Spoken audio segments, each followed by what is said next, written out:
اعوذ باللہ السمیع العلیم من الشیطان الرجیم من حمزہ ونفخہ ونفسہ بسم اللہ الرحمن الرحیم ربی یسر ولا تعسر وتمم بالخیر ربی زدنی علما ان الذین یشترون بعہد اللہ وایمانہم ثمنا قلیلا اولئک لا خلاق لهم فی الآخرۃ ولا یکلمهم اللہ ولا ینظر الیہم یوم القیامۃ ولا یزکیہم ولہم عذاب علیم۔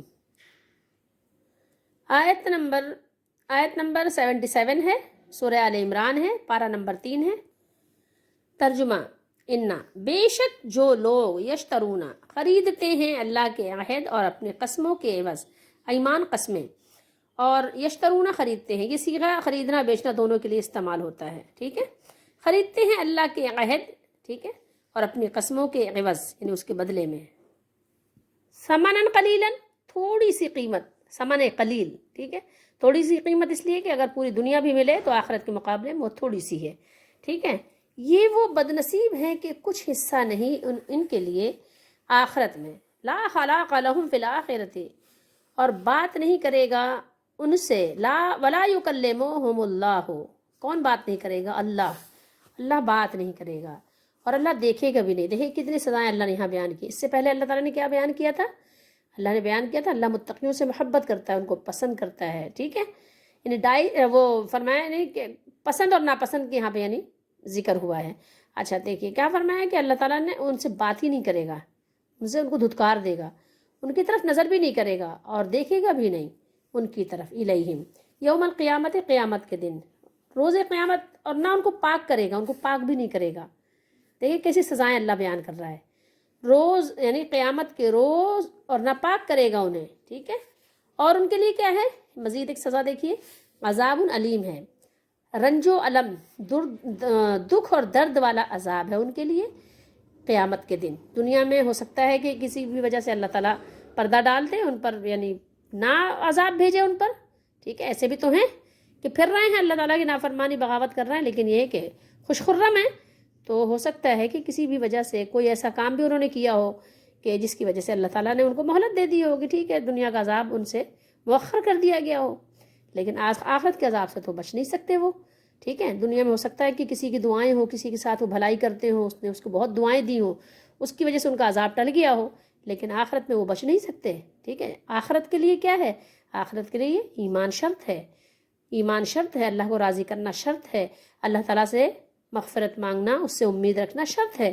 اگر یہ چیزیں اس کی زندگی میں نہیں ہیں تو آخرت میں پھر اس کو رنج دینے والا عذاب، تکلیف دینے والا عذاب، دکھ دینے والا عذاب ضرور پہنچے گا، کیونکہ یہ اللہ کا وعدہ ہے اور اللہ تعالیٰ اپنے وعدے کے خلاف نہیں کرتا۔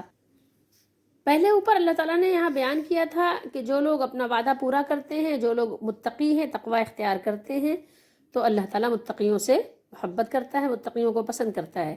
پھر اللہ تعالیٰ نے یہاں ان لوگوں کا ذکر کیا جو اپنے وعدے کو، اپنے عہد کو اللہ تعالیٰ سے جو انہوں نے کیا تھا دین اسلام کے بارے میں، اس کو وہ بیچ دیتے ہیں دنیا کی تھوڑی سی قیمت کی وجہ سے، دنیا کی کسی بھی یعنی آپ کہیں کہ تعریف کی وجہ سے، دنیا کی شہرت کی وجہ سے، مال کی محبت کی وجہ سے، کوئی بھی وجہ ہو سکتی ہے، کسی خاتون کی وجہ سے، تو دنیا کی یہ ساری چیزیں جو ہیں وہ تھوڑی ہی ہیں۔ اس کی وجہ سے جو لوگ اللہ کے عہد کو، ایمان کو، اسلام کو بالائے طاق رکھ دیتے ہیں، بیچ دیتے ہیں، اور اپنی قسموں کو بھی یعنی قسمیں کھاتے ہیں کہ وہ مسلمان ہیں اور قسمیں بھی توڑ دیتے ہیں، تو اللہ تعالیٰ نے ان کے لیے 5 سزاؤں کا ذکر کیا۔ اور یہ بتائیے کہ اس سے بڑھ کر اور نعمت کیا ہو سکتی ہے جس کا مالک ہی پسند کرنے لگ جائے، مالک ہی اس کو اپنا پسندیدہ بندہ بنا لے، اپنی پسندیدہ بندی بنا لے، تو اس سے بڑھ کر بھی کوئی نعمت ہو سکتی ہے کیا؟ نہیں ہو سکتی۔ اور کیا اس سے بڑھ کر بھی کوئی عذاب ہو سکتا ہے کیا جسے اللہ دھتکار دے؟ اللہ نے یہاں 5 سزائیں ذکر فرمائی ہیں ان لوگوں کی جن کی یہ خصلتیں ہیں، جن کی یہ صفتیں ہیں، ابھی وہ ہم آپ کو بتاتے ہیں۔ قرآن مجید میں آپ نے 3 نام یہ پڑھے ہوں گے عہد سے متعلق جو ہے، ایک عہدہ ہے اور ایک وعدہ ہے اور ایک میثاق۔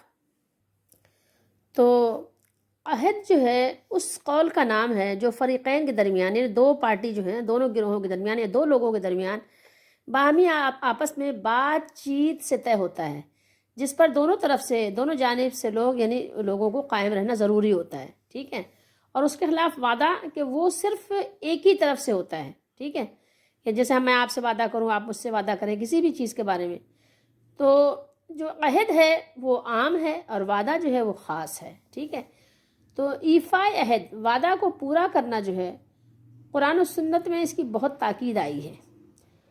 اور اس کے علاوہ کیا ہے، آیت نمبر 77 میں بھی اس کے خلاف ورزی کرنے والے پر اللہ تعالیٰ نے 5 طرح کی اللہ تعالیٰ نے وعیدیں مذکور فرمائی ہیں، ٹھیک ہے۔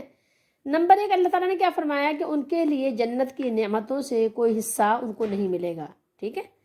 جنت کی نعمتوں سے ان کو کوئی حصہ نہیں ملے گا۔ ایک حدیث شریف میں بھی ہے، رسول کریم صلی اللہ علیہ وسلم نے فرمایا کہ جس آدمی نے جھوٹی قسم کے ذریعے سے کسی مسلمان کا حق دبایا تو اس نے اپنے لیے آگ کو واجب کر لیا۔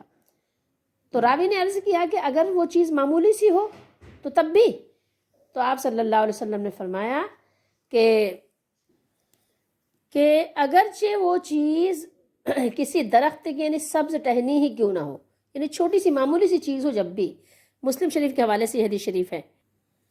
اب یہ دیکھیے جو اللہ تعالیٰ نے 5 قسم کی ان کے لیے وعید بیان کی ہے وہ کیا ہے۔ نمبر 1 دیکھیے، یہ وہ بد نصیب ہیں کہ کچھ حصہ نہیں، بد نصیب بریکٹ میں ہے لیکن ظاہر اس سے بڑی بد نصیبی بھی کوئی نہیں ہے نا، اس لیے لکھ دیا ہے یہاں پر، کچھ حصہ نہیں ان کے لیے آخرت میں۔ تو حصہ کس چیز کا نہیں؟ لا خلاق لہم فی الآخرۃ، بھلائی کا حصہ نہیں ہے نا، خیر کا ہی نہیں ہے، ظاہر ہے باقی ان کے لیے جہنم تو ہے ہی نا، تو ان کے لیے کوئی خیر والا حصہ نہیں ہے۔ تو پہلی بات تو یہ ہو گئی کہ اللہ تعالیٰ نے ان کے لیے کیا کیا کہ جنت کی نعمتوں سے محروم کر دیا ان کو، جنت کی نعمتوں میں سے ان کو کچھ بھی حصہ نہیں ملے گا، کچھ بھی ان کو نہیں ملے گا جنت کی نعمتوں میں سے۔ تو ایک بات تو یہ ہو گئی۔ نمبر 2 کیا ہو گیا؟ نمبر 2 اللہ تعالیٰ نے کیا فرمایا؟ نمبر 2 اللہ تعالیٰ نے ارشاد فرمایا جو مالک اتنا مہربان ہے، جو رحمان اور رحیم سے اپنا تعارف کرواتا ہے، وہی مالک فرما رہا ہے کہ اللہ تعالیٰ ان سے بات بھی نہیں کرے گا، اللہ تعالیٰ ان سے بات کرنا بھی گوارا نہیں کرے گا، بات کرنا بھی ان سے پسند نہیں کرے گا، ان سے بات تک نہیں کرے گا۔ آپ سوچئے ذرا کہ کوئی آپ سے بات تک نہ کرے، آپ کی طرف دیکھے بھی نہیں، رخ بھی نہیں کرے، اب اس سے زیادہ آپ کی ذلت اور کیا ہوگی؟ آپ کسی کی محفل میں جائیں اور وہ آپ کی طرف یعنی آپ کو کھلانا پلانا، دیگر کوئی اور کسی قسم کی تواضع کرنا تو دور کی بات ہے، وہ آپ کی طرف دیکھے بھی نہیں، آپ سے بات بھی نہ کرے۔ اب اتنی بڑی مجلس میں اگر آپ کے ساتھ کوئی یہ رویہ اختیار کرے تو آپ ذرا تصور کیجئے اس کو، مالک الملک اور وہ خالق الخلاق الرحمن الرحیم بادشاہ آپ کو دھتکار دے بھری مجلس میں، آپ کا کیا حشر ہوگا؟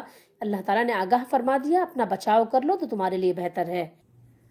تیسری بات اللہ نے فرمائی کہ وَلَا يَنظُرُ إِلَيْهِمْ يَوْمَ الْقِيَامَةِ، اللہ تعالیٰ دیکھے گا بھی نہیں، ٹھیک ہے۔ ایک تو اللہ نے فرمایا کہ جنت کی نعمتوں سے محروم، آخرت کی نعمتوں سے محروم، کوثر سے محروم، ہر طرح کی بھلائی سے محروم، اور دوسری بات اللہ تعالیٰ اس سے بات بھی نہیں کرے گا، التفات ہی نہیں کرے گا، اور تیسری بات اس کے ساتھ دیکھے گا بھی نہیں، نظر پھیر لے گا، ٹھیک ہے۔ کتنی بڑی سزا ہے یہ، کوئی معمولی سزا ہے؟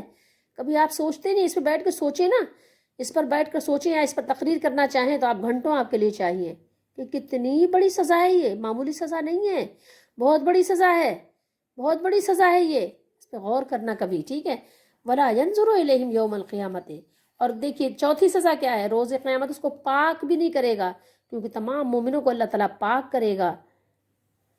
اور اس کے متعلق بھی احادیث مبارکہ میں بہت کچھ بیان ہوا ہے، تو انشاءاللہ کبھی ہم آپ کو یہ دکھائیں گے کہ اللہ تعالیٰ نے یہاں پر یعنی کیا بیان کیا ہے۔ بہت بڑی بات ہے، اللہ تعالیٰ ان کو پاک ہی نہیں کرے گا، ان کا تزکیہ نہیں کرے گا، ویسے میلے کچیلے رہ جائیں گے، ٹھیک ہے۔ ان کو کوئی طہارت نصیب نہیں ہوگی۔ دنیا میں آپ ذرا ایک ہفتہ نہ نہائیں، آپ کو طہارت نہ ملے، یہ دنیاوی یعنی جو آپ کا ظاہری بدن ہے، یہ دل کے تو بات ہی چھوڑ دیجئے، تو اس کا کیا حشر ہوگا، کیا حال ہوگا؟ اللہ اسے پاک ہی نہیں کرے گا۔ اور 5ویں سزا کیا ہے کہ ان کے لیے دکھ والا عذاب ہے، تکلیف دہ عذاب ہے، کیسا رنج و بلا والا ان کے لیے عذاب ہے۔ تو یہ 5 سزائیں اللہ تعالیٰ نے ذکر فرمائی ہیں۔ قرآن پڑھنے والوں کو آگاہ کیا گیا ہے کہ تم اپنے آپ کو اگر بچا سکتے ہو تو بچا لو۔ تو لوگوں نے قرآن پڑھنا ہی چھوڑ دیا، انہوں نے کہا کہ نہ رہے باس نہ بجے بانسری والی بات ہے، کون ان سب چکروں میں پڑھو ہی نہیں تو پتہ ہی نہیں کچھ کیا ہوا ہے بیان کیا نہیں، بس جو شارٹ کٹ کے پیچھے چل پڑو کہ بس پیر اور صاحب اور یہ اور وہ فلاں ڈم کا بخشوا لیں گے، کام اپنا آسان کرو یار، کہاں ان سب چکروں میں پڑ گئے، ٹھیک ہے۔ تو بس وہی بات ہے کہ اپنا بلی نے جب چوزوں نے دیکھا کہ بلی آ رہی، آنکھیں بند کر لی، تو کیا فرق پڑتا ہے، بلی آئی کھا گئی، ختم کام۔ تو وہ کہنے ایک ہی دفعہ جو ہوگا دیکھا جائے گا، کون روز روز جو ہے اپنے آپ کو اس طرح سے یعنی مشقت میں ڈالے کہ روزانہ اپنی بچاؤ کرنے کے لیے اتنے سارے کام کرو دین اسلام پر چلنے کے لیے. لوگوں کو بہت بھاری لگتا ہے، لیکن ذرا تھوڑی دیر غور کر لینا اس پر. قرآن مجید کی آیت پڑھ کر پڑھو. قرآن تمہارے پڑھنے کے لیے آیا ہے، اگر پڑھ سکتے ہو تو پڑھو، نہیں پڑھو گے تو کیا کرو گے؟ بتاؤ یہ 5 سزائیں جو اللہ نے بیان کی ہیں، کوئی ایسا ہے کسی کے پاس اتنا بڑا دل، اتنا بڑا گردہ ہے کیا؟ ایسے دل گردے والے کیا موجود ہیں جو ان سزاؤں میں سے کسی ایک کو بھی برداشت کر سکیں؟ جس کے اندر اتنی پاور ہو، اتنی طاقت ہو کہ ان میں سے ایک بھی جو اللہ تعالیٰ نے بیان کی ہے، ان میں سے کوئی ایک بھی برداشت کرنے کی کوئی کسی کے اندر طاقت، کسی کے اندر سکت ہے کیا؟ یقیناً سب یہی کہیں گے کہ نہیں ہے، اور ہرگز نہیں ہے، ہو ہی نہیں سکتی. تو سوچو ذرا لوگو، سوچو یا ایھا الناس، سوچو. قرآن کو اللہ تعالیٰ کا کلام مانتے ہو، اللہ کی کتاب مانتے ہو. اے وہ قوم جو کلام اللہ مانتے ہو اس کتاب کو، اگر اس پر ہیبت و پر جلال آیت کے بعد بھی اپنے وعدے کی پابند نہیں ہوتے اور جو کچھ اللہ سے وعدہ کیا ہے اس کی پابندی نہیں کرتے. وعدہ کیا ہے اللہ سے کہ بلا، تم نے وعدہ کیا ہے کہ بے شک اللہ ہی ہمارا رب ہے. اللہ سے قیامت کے دن وعدہ کر کے آئے ہو، تو بتاؤ تم یہ اپنے وعدے کے اگر پابند نہیں ہوتے، قرآن و حدیث کے پابند نہیں بنو گے، اور نہیں بنو گے تو کیا ہوگا؟ ہاں، اب بھی اگر نہیں بنو گے، یہ قوم اگر اب بھی یہ قرآن و حدیث کے وعدے کی پابند نہیں بنے گی تو پھر کب بنے گی؟ سوچو تھوڑی دیر کے لیے، سوچو. اور رسول اللہ صلی اللہ علیہ وسلم کا جو فرمان ہے، ایک حدیث ہے نا، آیت المنافق ثلاث، اس میں ایک نشانی یہ بھی ہے کہ جب بات کرے تو جھوٹ بولے، اور جب وعدہ کرے تو خلاف ورزی کرے. 4 باتیں ہیں، 4 باتوں کو، ہر بات کو آپ 25 نمبر دیجئے تو 4 میں سے کیا 4 باتوں کے کتنے نمبر ہو گئے؟ 100 نمبر ہو گئے. جب بات کرے جھوٹ بولے، وعدہ کرے خلاف ورزی کرے، 2 ہو گئے. امانت رکھی جائے خیانت کرے، 3. اور پھر جب لڑائی جھگڑا ہو، ناراضگی ہو جائے تو اول فول بکنے لگے، 4. تو ہر ایک بات کو آپ 25 نمبر دیجئے، 4 باتوں کے ہو گئے 100 نمبر. اب آپ دیکھیے کہ آپ کتنے فیصد منافق ہیں، آپ کے اندر نفاق کتنے فیصد ہے، کتنے فیصد آپ مومن ہیں. آج امانت کا تو حال ہی نہ پوچھیے. امانت کا تو جو حال لوگوں نے جو شیرازہ بکھیرا ہے نا، تو اس کا تو کچھ پوچھندر ہی نہیں ہے، کوئی پوچھنے والا ہی نہیں ہے. ان الذین یشترون، جن لوگوں نے اللہ تعالیٰ سے یہ عہد کیا تھا کہ وہ محمد صلی اللہ علیہ وسلم کی اتباع کریں گے، لوگوں کے سامنے آپ کی صفت کو ذکر اور آپ کی شان کو بیان کریں گے، مگر انہوں نے اس عہد اور اپنی جھوٹی قسموں کے عوض تھوڑی سی قیمت حاصل کر لی، دنیا کا تھوڑا سا فائدہ حاصل کر لیا، دنیا کی تھوڑی سی جاہ، تھوڑا سا مال حاصل کر لیا، دنیا کے لوگوں کی تھوڑی سی محبت حاصل کر لی، دنیا کے لوگوں کی تھوڑی سی واہوائی، تھوڑا سا ہاتھ چموانا، تھوڑا سا نعرے لگوانا حاصل کر لیا. تو اس قیمت سے مراد اس فانی اور زوال پذیر دنیا، انہوں نے اس عہد اور اپنی جھوٹی قسموں کے عوض تھوڑی سی قیمت حاصل کر لی. تو یہ ہے جو انہوں نے حاصل کر لیا. تو اللہ تعالیٰ نے کیا فرمایا کہ یعنی دنیا کا جو ساز و سامان انہیں حاصل کیا ہے، تو اللہ نے فرمایا اولئک لا خلاق لهم فی الآخرہ، اور ان لوگوں کا آخرت میں کچھ بھی حصہ نہیں. ولا یزکیہم، ولا یزکیہم، اللہ تعالیٰ نے ان کو پاک بھی نہیں کرنا قیامت کے دن، اور اللہ تعالیٰ ان سے نہ کلام کرے گا، اور نہ قیامت کے روز ان کی طرف دیکھے گا، اور نہ ہی اللہ تعالیٰ ان پر نظر رحمت کرے گا، اور نہ ہی ان پر اپنے لطف و مہربانی سے کلام کرے گا. یہ سوچئے، کیونکہ انہوں نے اللہ تعالیٰ کی محبت کے بدلے میں دنیا کے لوگوں کی انہوں نے جاہ و حشمت کو حاصل کرنا زیادہ پسند کیا. ٹھیک ہے، سوچو تھوڑی دیر. وَلَهُمْ عَذَابٌ أَلِيمٌ، اور ان کو دکھ دینے والا عذاب ہوگا. تو ذرا ان آیات کریمہ کے متعلق غور کرتے چلے جائیے اور اپنے آپ کو سنوار لیجئے، سدھار لیجئے. مسند احمد میں ایک حدیث شریف ہے، ہم آپ کو بتاتے ہیں کہ رسول اللہ صلی اللہ علیہ وسلم نے فرمایا کہ 3 شخص ایسے ہیں کہ جن سے اللہ تعالیٰ نہ تو کلام کرے گا، اور نہ قیامت کے روز ان کی طرف دیکھے گا، اور نہ ان کو پاک کرے گا. 3 اقسام بیان ہوئی ہیں یہاں پر کہ 3 قسم کے لوگ ہیں وہ، کہ جن کے ساتھ یہ معاملہ ہوگا. اللہ تعالیٰ ہم سب کو ان میں سے نہ کرے، ہمیں بچائے. تو راوی فرماتے ہیں کہ میں نے عرض کی ہے اللہ کے رسول صلی اللہ علیہ وسلم وہ کون ہیں؟ تو آپ صلی اللہ علیہ وسلم نے فرمایا، اور اس ارشاد کو 3 مرتبہ آپ صلی اللہ علیہ وسلم نے دہرایا. پھر فرمایا کہ نمبر 1 یہ ہے کہ اپنے کپڑے کو ٹخنے سے نیچے لٹکانے والا. کیا؟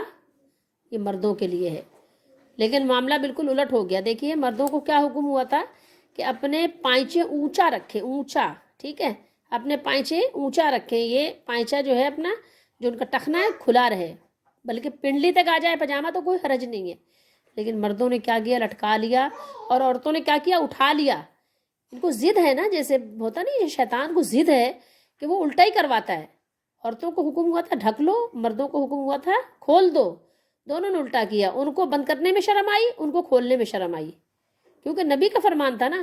اگر کسی ایکٹریس کا ہوتا نا تو فوراً مان لیتے، اگر وہ کرے تو کچھ بھی کر سکتے، کیونکہ وہ پسند ہے نا، وہ تو نظر آ رہی ہے وہ چیز، اس پر یقین ہے، اس پر یقین نہیں ہے۔ تو اس لیے اگر دنیاوی کوئی ان کا پسندیدہ کوئی گلوکار، کوئی اداکار، کوئی فنکار کوئی کام کرے، وہ تو اڈاپٹ کر لیتے ہیں، جو نبی علیہ السلام فرمائیں اس کو ترک کر دیتے ہیں۔ ٹھیک ہے، دیکھیں یہودیوں نے گھٹنے تک نیکریں پہنی تو پہن لی، اس کو پہننے میں نہیں شرمائے، پورا پاؤں بلکہ گھٹنوں سے بھی اوپر چھوٹی چھوٹی سی نیکریں پہن پہن کے ٹہل رہے ہیں، اسکوٹروں پہ بیٹھ کے ٹہل رہے ہیں، ویسے ٹہل رہے ہیں۔ بازاروں میں آ گئے اب تو، بازاروں میں، پہلے تو میں نے انڈین ٹرینوں میں دیکھا تھا اس طرح کے لوگ آ جاتے تھے بیٹھ جاتے تھے، لیکن اب تو میں نے سر عام دیکھا کہ اس طرح سے لوگ ٹہل رہے ہیں آرام سے، ان کو شرم نہیں آئی، ٹخنے کھولنے میں شرمائے، باقی ان کو شرم ہی نہیں آئی، ایسے پھر رہے ہیں وہ۔ ٹھیک ہے، عورتیں جو ہے کھلی پھر رہی ہیں، مرد ڈھکے پھر رہے ہیں، جو حکم ہوا تھا اس کے خلاف ورزی علی الاعلان بغاوت کرتے پھر رہے ہیں۔ تو نمبر ایک، اللہ تعالیٰ نے ان کے لیے بھی یہی باتیں ہیں جو یہاں پر مذکور ہوئی ہیں، یہ حدیث شریف میں مستند احمد میں آپ پڑھ سکتے ہیں کہ وہاں اللہ تعالیٰ نے کیا بیان فرمایا کہ نمبر ایک تو وہ ہے جو اپنے کپڑے کو ٹخنے سے نیچے سے لٹکانے والا ہو۔ اب اس میں بھی لوگ اپنی تعویل نکال لیتے ہیں، ابو بکر صدیق رضی اللہ تعالیٰ عنہ والی بات لے آتے ہیں، حالانکہ وہ ایسا کرتے نہیں تھے، ان کا کبھی لٹک جاتا تھا۔ ٹھیک ہے، ان کا کوئی نہ ارادہ ہوتا تھا، ایسے کپڑے نہیں بنواتے تھے کہ ایسے کپڑے بنوا کے پھر رہے ہیں، جیسے آپ کے پاس نا 10 جوڑے ہوں گے تو 10 جوڑے ہی ایسے ہوں گے، کیا ایسا تھا؟ صدیق اکبر رضی اللہ تعالیٰ عنہ کا یہ حال تھا، ایک ہی تہبند جو تھا وہ لٹک جاتا تھا، ڈھیلا پڑ جاتا تھا، کمزور اتنے تھے، جب باندھتے تھے وہ لٹک جاتا تھا۔ تو ان کی بات اور آپ کی بات کہاں سے ایک ہو سکتی ہے بھلا؟ بتاؤ تو صحیح۔ اور تو اور بہت سے لوگ ایسے ہیں جو اپنے آپ کو دیندار کہتے ہیں، وہ مذاق اڑاتے ہیں، کہتے ہیں وہ اماں نے بھی کاٹ دیا، بہن نے بھی کاٹ دیا، بیوی نے بھی کاٹ دیا، وہ پجامہ کا نیکر بن گیا، وہ پہننے والوں کا مذاق اڑاتے ہیں، کہتے ہیں وہابی ہیں، فلانا ہے، ڈھمکانا ہے۔ اللہ سے ڈرو یار، اللہ سے ڈرو، اور کسی سے مت ڈرو، اللہ سے ڈرو۔ تو نمبر ایک یہ جو ٹخنے سے نیچے اپنا پاجامہ لٹکاتے ہیں، ان کو بھی اللہ تعالیٰ اسی کیٹیگری میں رکھے گا کہ ان کو بھی پاک نہیں کرے گا۔ نمبر دو، اپنے سودے کو جھوٹی یا حقیقت کے خلاف، حقیقت کے برعکس قسم کے ساتھ بیچنے والا، قسم کھا کھا کر بیچ رہے ہیں، چیز کھوٹی ہے کھری بتا رہے ہیں، ٹھیک ہے، غلط چیز کو صحیح بتا رہے ہیں، ٹھیک ہے، گندے کو ستھرا بتا رہے ہیں، اور قسمیں کھا کھا کر جھوٹ بول بول کر اس کو جو ہے قیمت وصول کر رہے ہیں۔ اور تیسرا کون ہے؟ اس میں تو آپ کو شاید عورتیں مرد سبھی مل جائیں گے، اور آپ کو شاید علماء بھی ملیں گے اسی میں۔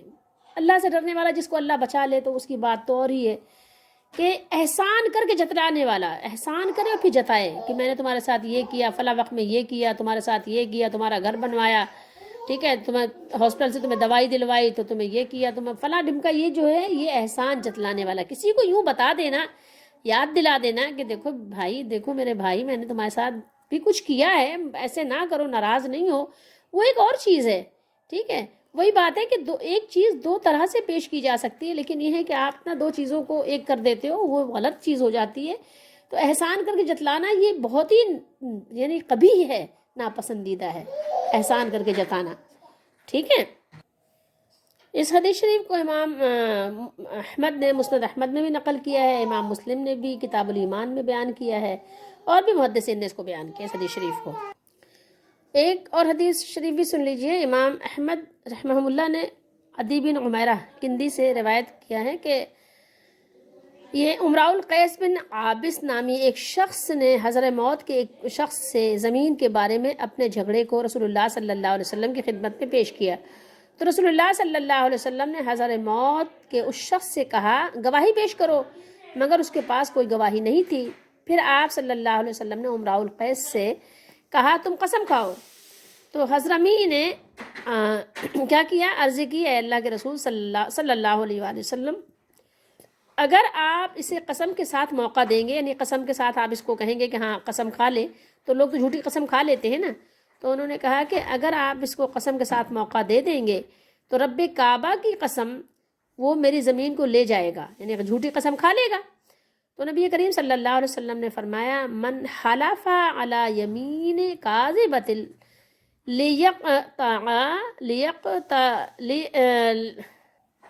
فرمایا لیقتطع بہا مال اخیہ لقی اللہ وہو علیہ غضبان قال رجاء وطلع رسول اللہ صلی اللہ علیہ وسلم، اور آپ صلی اللہ علیہ وسلم یہ بیان کر کے آپ نے تلاوت کیا فرمایا، ان الذین یشترون بعہد اللہ وایمانہم ثمنا قلیلا، فرمایا جس شخص نے کسی کا مال ناحق لینے کے لیے جھوٹی قسم کھائی تو وہ اللہ تعالیٰ سے اس طرح ملاقات کرے گا کہ اللہ تعالیٰ اس سے سخت ناراض ہوگا جس نے جھوٹی قسم کھائی۔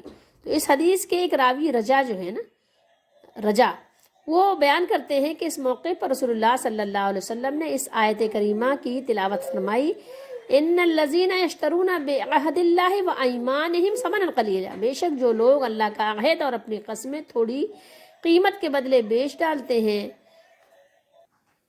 تو امراء قیس نے کہا، امراء القیس نے عرض کی، اے اللہ کے رسول صلی اللہ علیہ وسلم جو اسے ترک کر دے اسے کیا ملے گا؟ فرمایا جنت۔ تو انہوں نے عرض کی، اے اللہ کے رسول صلی اللہ علیہ وآلہ وسلم آپ گواہ رہیں میں نے ساری زمین اس کے لیے چھوڑ دی ہے، ٹھیک ہے۔ جس شخص نے جھوٹی قسم کھائی تاکہ کسی مسلمان شخص کے مال کو ناحق حاصل کر لے تو وہ اللہ تعالیٰ سے اس طرح ملاقات کرے گا کہ اللہ تعالیٰ اس سے سخت ناراض ہوگا۔ ذرا آج کے دور میں فی زمانہ لوگ غور تو کریں کس کس طرح سے لوگوں کا حق کھا رہے ہیں اور کس کس طرح کا حق کھا رہے ہیں۔ بخاری شریف میں ایک حدیث شریف ہے، حدیث نمبر 2667 ہے۔ فرماتے ہیں ایک صحابی رضی اللہ تعالیٰ عنہ کہ وہ کہتے ہیں کہ میری اور ایک یہودی کی مشترکہ زمین تھی، یعنی دونوں لوگوں کا حصہ تھا، دونوں یعنی ایک دوسرے کے کیا تھے، وہ تھے ایک ہی زمین کے، یعنی حصے دار تھے، پارٹنر تھے دونوں، اور شیئرنگ پہ تھی وہ زمین، یعنی دونوں کی تھی، آدھی ان کی آدھی ان کی، یہودی کے ساتھ۔ تو کہنے لگے کہ اس نے میرے حصے کا انکار کر دیا، اس نے کہا نہیں تمہارا حصہ نہیں ہے۔ تو آج دیکھیں آج زمینوں کے لیے کتنا لوگ لڑ رہے ہیں، اگر آپ غور کریں تو آج کیا ہے، بلکہ آج تک کہنا چاہیے مافیا ایک لابی بن گئی ہے۔ اگر آپ پلاٹ بھی خریدنے جائیں تو کیا ہوگا پتہ ہے آپ کو، اگر 30 لاکھ کا پلاٹ ہے تو لوگ کیا کہیں گے 50 لاکھ کا ہے۔ کیا کرتے ہیں یہ لوگ، ایجنسی والے کہتے خود خرید لیتے ہیں، اور مطلب بیچنے میں بھی 1-2 لاکھ نہیں، غریب آدمی کو تو ایسے کر دیا ہے کہ وہ گھر بنا ہی نہ سکے۔ غریب سے مراد یہ ہے کہ جو یعنی ایک نارمل آدمی ہے، تھوڑا تھوڑا کر کے بچاتا ہے کہ چلو کچھ قرض لے کے کچھ کر کے گھر بنا لیں، پلاٹ لے لیں، تھوڑا تھوڑا کر کے بنا لیں، تو ایک مطلب ایک پوری کہنا چاہیے ایک لابی بن گئی ہے لوٹنے کی۔ ایک تو اس طرح سے لوٹتے ہیں کہ دھوکہ دے کے، دوسرے اس طرح سے بھی کہ یعنی جھوٹ بول بول کر، یہ دونوں چیزیں ہمارے یہاں اتنا زیادہ رائج ہو گئی ہیں کہ ایک 30 لاکھ کا پلاٹ جو آپ کو 50 لاکھ کا دلائے گا، یعنی 30 لاکھ میں بھی آپ سے کمائے گا اور 20 لاکھ بھی اپنی جیب میں ڈالے گا۔ اگر آپ کی پلاٹ کی قیمت ہے، آپ اگر بیچنے جائیں گے، اس کی قیمت اگر 1 کروڑ ہے نا، تو وہ کہے گا کہ نہیں یہ تو 75 لاکھ کا ہے بس، کیونکہ وہ خود خریدے گا اور پھر بیچے گا وہ خود جا کر۔ یعنی اس قدر یعنی لوگوں کو لوٹ رہے ہیں کہ کوئی ٹھکانہ ہی نہیں رہ گیا۔ ہر صورت میں لوگوں کے ساتھ اس قدر ظلم و زیادتی، کسی بھی چیز میں آپ دیکھ لیں، کسی ادارے میں چلے جائیں، کچھ کہنے کی بات نہیں ہے۔ تو یہ ایک عام معمول بن گیا ہے۔ تو ظاہر اس وقت میں بھی آپ سوچ سکتے ہیں کہ رہا ہوگا، لیکن آج کلمہ پڑھ کر یہ لوگ کر رہے ہیں۔ کیسا ان کا یقین ہے اللہ پر، کیسا ان کا مرنے پر یقین ہے، کیسا ان کا اپنی قبر پر یقین ہے، کیسا ان کا آخرت پر یقین ہے۔ تصور کیجئے ان کا یقین کیسا ہے، کتنا گھٹیا یقین ہے ان کا۔ اگر یقین والے ہوتے تو ایسا نہ کرتے۔ یہ لوگوں کے ساتھ اتنی جعل سازی، اتنی، اور پورا کا پورا ادارہ ہی ایسے بن گیا ہے، پوری کی پوری یعنی کہنا چاہیے کہ ٹیم ہی ایسی ہو گئی، کس کے پاس آپ جائیں گے، جہاں بھی جائیں گے وہ آپ کو اسی طرح ڈسے گا۔ تو اسی طریقے سے یہودی نے بھی انکار کر دیا کہ نہیں تمہارا کوئی حصہ نہیں ہے میری زمین، یہ زمین پوری کی پوری میری ہے۔ تو انہوں نے کہا کہ رسول اللہ صلی اللہ علیہ وسلم کی خدمت میں اپنا مقدمہ پیش کیا، تو رسول اللہ صلی اللہ علیہ وآلہ وسلم نے مجھ سے فرمایا، آپ نے فرمایا کہ اعلیٰ کا بینتن قلت لا فقال الیہودی، آپ صلی اللہ علیہ وسلم نے فرمایا کیا تمہارے پاس گواہی موجود ہے؟ میں نے کہا نہیں۔ تو آپ نے یہودی سے فرمایا پھر تم قسم کھاؤ۔ تو میں نے عرض کی کہ اے اللہ کے رسول صلی اللہ علیہ وسلم وہ تو قسم کھا کر میرا مال لے لے گا۔ تو پھر اللہ کے نبی صلی اللہ علیہ وسلم نے فرمایا کہ اللہ تعالیٰ نے یہ آیات نازل فرمائیں کہ بے شک جو لوگ اللہ کا عہد اور اپنی قسمیں تھوڑی قیمت کے بدلے بیچ ڈالتے ہیں، ٹھیک ہے۔ تو میں اور آپ بھی غور کریں کہ کیا ہم بھی ایسا کر رہے ہیں، جھوٹ بولتے ہیں، پھر قسمیں بھی کھا لیتے ہیں، پھر وعدہ خلافی بھی کرتے ہیں، پھر کیا کچھ نہیں کرتے۔ اللہ تعالیٰ ہم سب کو ہدایت دے، سمجھ دے اور قرآن پر عمل کرنے کی توفیق دے، ورنہ معاملہ بہت مشکل اور بہت کٹھن ہے، گھاٹی بہت دشوار گزار ہے، سفر بہت لمبا ہے، اور اپنا بوجھ ہلکا کر لو تو فائدہ ہمارا ہے۔ اللہ تعالیٰ ہم سب کو اپنی رحمت سے ڈھانپ لے، اور اللہ تعالیٰ ہمارا ولی بن جائے، ہمارا نصیر بن جائے، اور ہمیں ہر طرح کی محرومی سے بچائے، آمین۔